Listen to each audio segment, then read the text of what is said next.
If we're going to talk about business, we have to talk about the thing that we hope business can do for us, and that is to help us make more money. So in this lesson, I want to talk about this idea of follow the money.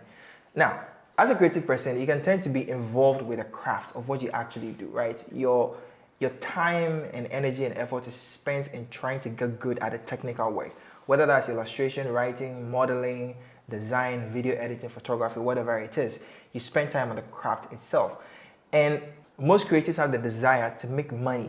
But the thing is, most of us haven't actually sat down to think about the money aspect of what we are trying to do. We just somehow kind of hopes that magically that will sort itself out and people are chasing us with money.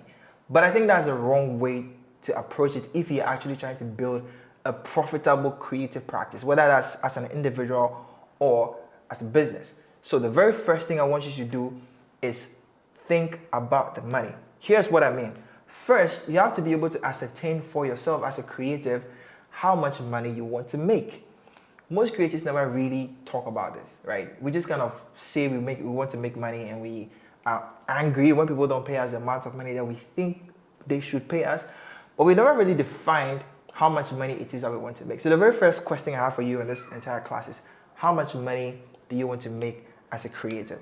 Have you thought about your monthly income? Have you thought about your yearly income? Have you thought about the total amount of profit or revenue that you want to take home at the end of the year?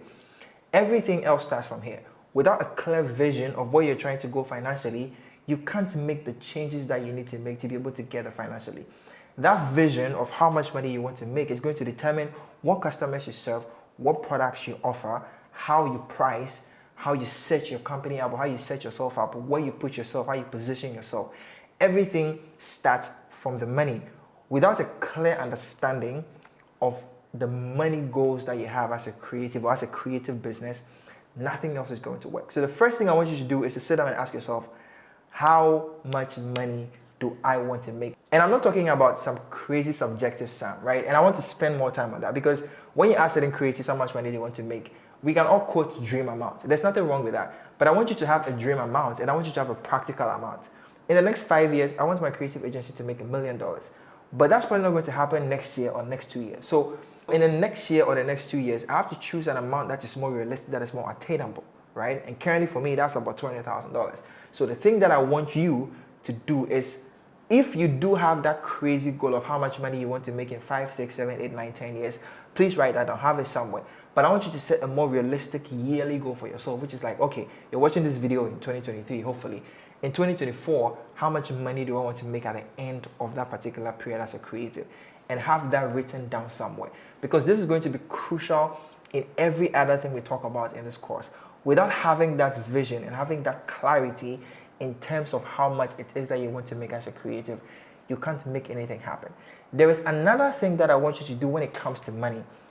You need to figure out how much it costs to be you. Right now, I know pricing is a big topic, and we'll probably talk about pricing later down the line.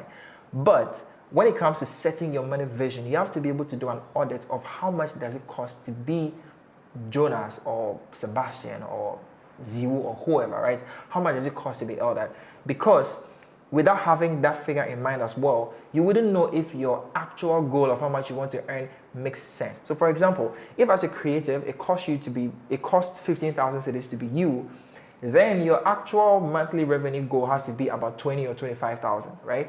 Because there is some gap for you to still spend on yourself and still have profits to be able to grow yourself and to grow other things. So it's not just about setting the goal of how much money you want to earn. It's also about knowing how much money you need to spend to be able to do the things that you need to do. Whether that is rent, whether that is getting a new laptop, whether that is moving to a new neighborhood or getting some new courses, or whether that is internet or light. Especially if you're a freelancer. If you're working for an agency, a lot of these things are taken care of for you, so you don't really have to worry about them. But as a creative individual, it is really important for you to know those two things. How much money do I want to make, and how much money does it cost to be me? Those two things will become really, really important in the next lesson, where we talk about one of the most crucial aspects of being a creative freelancer, the customers you serve. I'll see you in that video.